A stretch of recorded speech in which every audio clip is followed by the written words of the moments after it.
Baik, Anda kembali di Apa Kabar Indonesia Pagi. Kita lanjut kembali perbincangan sebelum ke Mas Umam sama Mas Andika, langsung ke Bang Pipin lagi. Lagi-lagi Bang, ketika pertemuan antara Pak Anies, kemudian ketemu Pak SP, ketemu Pak SBY, hari ini ketemu Dewan Syuronya PKS, kan bicaranya sudah beyond katanya ya.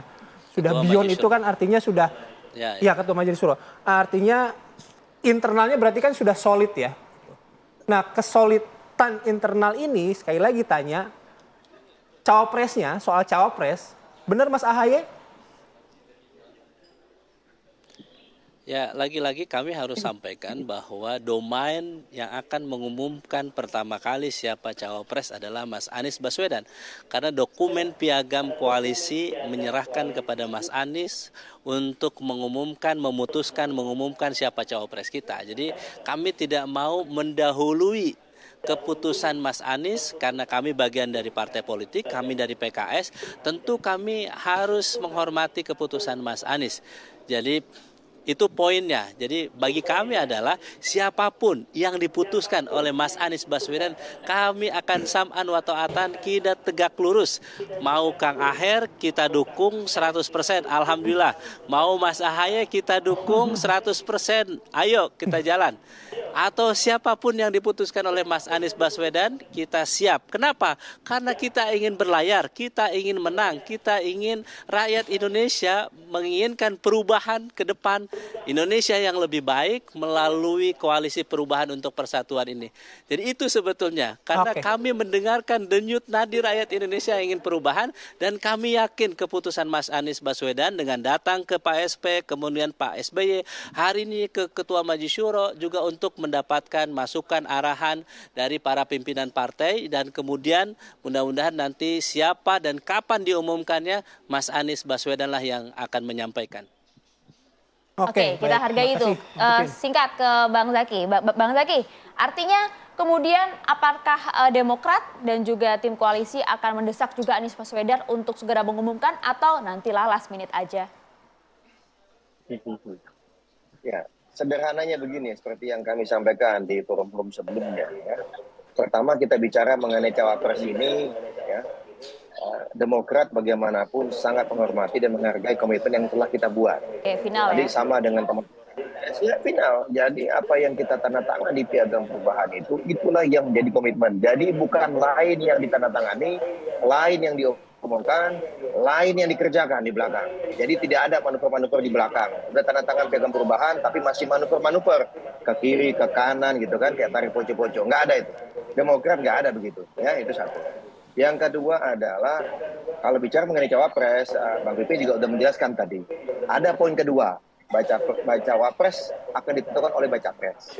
Ada poin ketiga, ada 5 kriteria, ya. Ada poin keempat, dalam waktu tidak terlalu lama akan dideklarasikan pasangan calon presiden dan wakil presiden setelah tanda tangan piagam 14 Februari. Nah ini adalah rangkaian tiga poin di piagam perubahan ini mengenai cawapres. Jadi kalau kami nggak akan berhenti di poin 2 saja, ya kan? Tadi Bang Pipin juga udah menegaskan ada poin 3. Ya. Poin 3 itu 5 kriteria, elektabilitas atau pemenangan, kemudian berkaitan dengan kontribusi terhadap koalisi. Ya kalau misalnya tidak, ini kan kita mau berlayar butuh kursi ini. Kalau nggak bawa kursi ya janganlah kan begitu. Yang pertama tadi kontribusi terhadap pemenangan. Kalau tidak punya elektabilitas atau punya kerentanan terhadap kasus-kasus, bisa dipanggil KPK, Barreskrim, Kejaksaan, ya mundur lah gitu ya kan. Janganlah berharap ya. Maksudnya kita yang jelas-jelas saja. Nah karena itulah kami sampaikan Cawapres ya kami serahkan sepenuhnya pada Mas Anies sesuai dengan piagam. Kami sangat komitmen dengan piagam. Tentu kami sangat yakin tadi Mas Vitin juga dari PKS sudah sangat komitmen juga dengan piagam ini. Ya kalau memang sudah ada, nama sudah ditentukan oleh Mas Anies, udah sesuai dengan 5 kriteria, lalu ada poin keempat dalam waktu tidak terlalu akan dideklarasikan. Ya kalau kami sih ikut, kita ikut dan kita komit aja dengan isi piagam ini. Oke. Nah silakan Mas Anies, you are our leader. please lead us the way. Show your leadership. Kan gitu kira-kira. Oke. Kita sudah tangkap ya. Meskipun memang tidak ada nama ya, karena kita juga menghargai apa yang disampaikan tadi Bang Herzaki. Nama ada, nama sudah ada. Iya, nama sudah ada. Iya, maksudnya di layar pagi hari ini belum ada gitu loh, Bang. Tenang Bang Zaki, tenang. Iya, tenang Bang. Sudah ada di Mas Anies. Ya? Sudah ada di Mas Anies. Iya, ada di mana? Ya. Aman, Mas. Namanya pagi ini belum keluar gitu, Bang Herzaki ya. Oke, saya mau ke Mas Andika terlebih dahulu. Mas Andika, kalau dari beberapa kriteria gitu dan beberapa nama tokoh-tokoh yang disebutkan mendampingi Pak Anies begitu. Tapi kan ada kriteria, satu elektabilitas, kemudian basis massa, kemudian logistik tentunya. Kok rasa-rasanya memang meskipun Bang Herzaki sama Bang Pipin tidak menyebutkannya, rasa-rasanya ada satu tokoh Mas Ahy saja. Yang paling berpeluang siapa? Dari 3 hal itu yang terpenting juga yang paling realistis gitu ya. Kita lihat bahwa belakangan ini banyak sekali manuver-manuver dari PDIP coba ingin merangkul Pak Anies, dari PDIP ingin merangkul Pak Pak PKS dan juga Demokrat serta Nasdem. Ini kan satu formulasi yang sepertinya dalam teori politik itu tidak ada yang tidak mungkin, tetapi agak sulit jalannya gitu ya. Nah, pada akhirnya saya juga berpendapat bahwa 3 partai ini akan melihat mana sih pilihan yang paling realistis di tengah kondisi yang tidak mudah gitu. Pada akhirnya ya bisa jadi partai 3 koalisi ini akan semakin solid dan memutuskan calon yang paling realistis yang ada di depan mata, yaitu siapa itu yang paling Pak realistis? AHY. Tapi lebih daripada itu saya lebih melihat susah menerka-nerka jawaban siapa cawapresnya, lebih mudah melihat dari santapan pertemuan tadi malam. Apa tuh? Ini bakso Sukowati. Jadi kalau Pak SBY bilang itu bakso Sukowati itu jamuan yang selalu dihidangkan Pak SBY di 2004, 2009 dan di momen-momen strategis. Bentar Mas Andika. Demokrat. Menarik ya. Bentar ya, kita di dalam ini menikmati kopi jahe tadi. Kopi rempah. Gahwa. Oke. Baik, assalamualaikum warahmatullahi wabarakatuh. Selamat pagi teman-teman semua. Alhamdulillah kita baru saja menuntaskan pertemuan dengan Ketua Majelis Syuro Partai Keadilan Sejahtera, Habib Salim Segaf Al-Jufri. Dan ini adalah rangkaian pertemuan sejak 2 malam yang lalu dengan Bapak Surya Paloh sebagai Ketua Dewan Pembina Partai Nasdem, Ketua Umum Partai Nasdem, kemudian dengan Ketua Majelis Tinggi Partai Demokrat Bapak SBY, dan pagi ini dengan Ketua Majelis Syuro. Dan pertemuan ini tadi memperkaya bekal-bekal yang bisa kami bawa di dalam perjalanan ke depan, karena kita menyamakan langkah, menyamakan strategi untuk menjalani masa-masa hari-hari ke depan, pekan-pekan ke depan, dan memiliki kesepakatan tentang arah, langkah, strategi. Jadi arahan yang diberikan oleh Pak Surya Paloh, arahan yang diberikan oleh Pak SBY, dan arahan yang diberikan oleh Habib Salim itu sama. Mereka semua berpandangan yang sama. Kemudian kami perlu sampaikan ada penekanan dari percakapan tadi mengenai bagaimana kita bisa terus menjaga persatuan, menjaga kerekatan antar anak bangsa, sehingga apa yang kita ikhtiarkan melakukan perubahan untuk persatuan itu benar-benar menghasilkan persatuan. Karena unsur utama untuk kita bisa menghadirkan perasaan persatuan adalah perasaan kesetaraan, perasaan keadilan, yang itu akan membuat kita memiliki ikatan yang kuat sebagai sebuah kesatuan bangsa. Kemudian tadi beliau menekankan pentingnya kita saling support, saling dukung, saling topang, dan ini benar-benar menjadi pesan. Senang sekali bahwa tim 8 telah mencerminkan komunikasi yang setara, komunikasi yang terbuka, komunikasi yang akrab, dan persaudaraan yang sangat kuat. Jadi beliau menekankan sekali pentingnya saling support. Keberhasilan yang diraih harus menjadi keberhasilan bersama. Dan perjuangannya bukan hanya pada aspek eksekutif, tapi juga pada aspek legislatif. Jadi kita semua merasa dapat energi baru pagi ini dari beliau, Ketua Majelis Syuro, dan harapannya kita akan bisa bergerak lebih baik, lebih sistematis untuk kedepannya. Itu sih pertemuannya tadi. Selain kita mencicipi kopi yang sangat enak tadi pagi. Dan roti tuna. Dan roti tuna. Oke. Jangan dibilangin karena nggak ngasih ke mereka, jangan dibilang Gitu ya. Di sini lebih enak, dapat ayam juga tuh. Oke, cukup barangkali teman-teman. Itu aja. Cukup ya. Ada tambah? Artinya tetap solid ya Pak KPP untuk Oh, Luar biasa. iya. Jadi kalau pertanyaannya tentang solid atau tidak itu sudah lewat. Jadi sudah tidak lagi kita bicara tentang solid dan tidak, sudah solid memang. Kan yang kalau bicara yang bicara tidak solid itu kan yang mempersepsikan di luar. Tapi kalau di dalam itu sangat solid. Justru karena solid itu kami tahu tidak usah banyak bicara. Tapi terus komunikasi terus saja.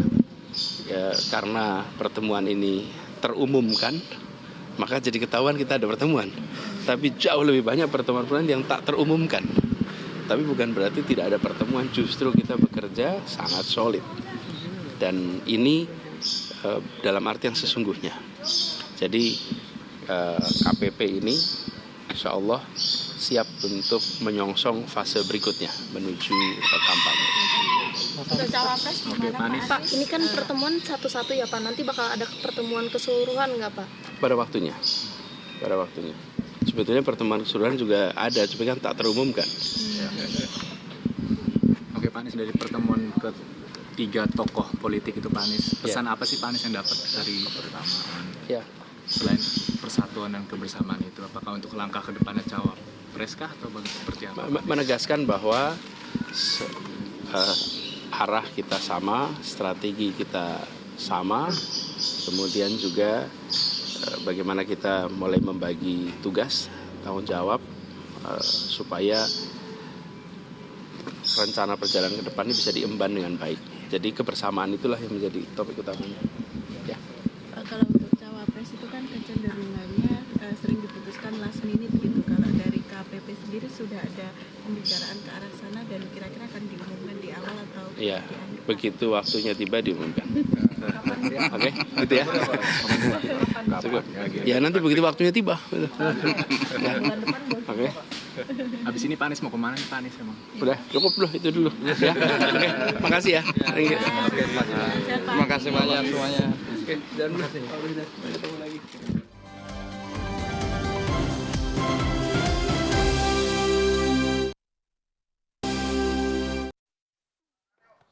Oke, kita lanjutkan diskusi pemirsa. Langsung saja saya mau minta pendapat Mas Andika dan juga Mas Umam gitu ya. Bagaimana tadi respon melihat konfes usai pertemuan? Sebelum ngobrol ke dengan Mas PKS, Umam, kami ingin mengucapkan terima kasih terlebih dahulu ya pada Bang Herzaki dan Bang Pipin yang tadi sudah hadir bersama kami pagi hari ini. Sekarang sudah melanjutkan kembali aktivitasnya. Oke, terima kasih banyak Mas Zaki dan juga Bang Pipin. Monggo, Bang Umam. Iya, saya mencermati yang disampaikan oleh Anies Baswedan tadi. Kalau dari sisi statement, rasanya itu statement yang sangat-sangat normatif. Hampir tidak ada titik pembeda antara statement hari ini, tadi malam, dan kemarin malam. Tetapi masyarakat tentu menanti sebenarnya ada dua hal. Pertama, kepastian cawapres. Yang kedua, deklarasi. Karena deklarasi menentukan tadi pembentukan infrastruktur pemenangan. Nah, seharusnya memang di level ini harus ada sense of urgency. Bukan hanya di level partai, tetapi di level capresnya sendiri. Karena bagaimanapun juga kalau kita merujuk pada dokumen piagam deklarasi di Koalisi Perubahan, hak prerogatifnya diberikan kepada capres. Meskipun tentu ada veto players yang harus memberikan restu, memberikan blessing kepada capres untuk melakukan pergerakan sesuai dengan agenda kepentingan yang sudah disepakati. Nah, tetapi problemnya, kalau kita cermati Mbak, elektabilitas Anies itu mulai tercecer praktis sejak awal 2023. Sampai sekarang dia berada di posisi kedua, di angka yang gapnya agak signifikan. Praktis ada sekitar minimal 10% atau bahkan sampai 15%. Nah, maka kalau misal kita ikuti rentang waktu yang tersedia, praktis sekarang tinggal 170-an hari atau sekitar 6 bulan kurang menuju Pilpres 2024. Artinya deklarasi harus segera gitu. Maka deklarasi harus segera, pembentukan infrastruktur harus segera, dan memungkinkan sebenarnya bagi Anies untuk melakukan akselerasi. Karena kalau misal kita tadi, dari basis mesin politiknya itu Koalisi Perubahan not too bad. Karena nomor 1 Prabowo di angka 46%, Koalisi Perubahan di angka nomor 2, 28,5%. PDIP justru tercecer di nomor 3 di 25%. Kalau ini digerakkan, ini bisa kemudian melakukan akselerasi lompatan. Tapi kalau kemudian mainnya lama, last minute, maka ini menjadi warning serius bagi upaya percepatan, bagi seorang penantang harus tampil lebih kompetitif. Sepakat, Mas? Ya, jadi kalau saya melihat ini tinggal problem deklarasi saja. Nampaknya tanda-tandanya sudah mengarah kepada Pak AHY, karena itu satu pilihan politik bagi 3 parpol yang paling realistis. Yang kedua, mengingat masa kampanye pemilu yang sangat singkat, hanya 2 bulan kurang gitu ya, tentu pendeklarasian dini oleh Koalisi Perubahan itu satu langkah politik yang sangat strategis ya, karena aktivitas kampanyenya akan semakin panjang untuk mengejar tadi ketertinggalan elektabilitas ya, yang hari ini kurang menguntungkan bagi Pak Anies Baswedan dan juga koalisinya. Oke, berarti memang PR-nya sekarang adalah tinggal nunggu deklarasi ya, meskipun kita masih meraba-raba siapa nama cawapresnya, tapi auranya sudah terlihat. Ya, gitu. tapi kalau mau realistis yang paling memungkinkan adalah deklarasi awal untuk benar-benar genjot elektabilitas. Terima kasih. Mas Andika, terima kasih Mas Bayu. Ya, ini jadi akhir perjumpaan kita di Apa Kabar Indonesia Pagi. Kami ingin mengingatkan juga kalau misalnya ada kerabat atau keluarga Anda yang hilang, silakan kontak ke akun Instagram kami @akipagitv1, kirimkan pesan beserta data-data yang mendukung. Nanti kami akan coba bantu seluruhnya. Sekali lagi, ini jadi akhir perjumpaan kita di Apa Kabar Indonesia Pagi. Saya Bayu Andrianto. Saya Maria Segaf. Kita berdua pamit dulu. Terima kasih atas perhatian Anda dan sampai jumpa pemirsa.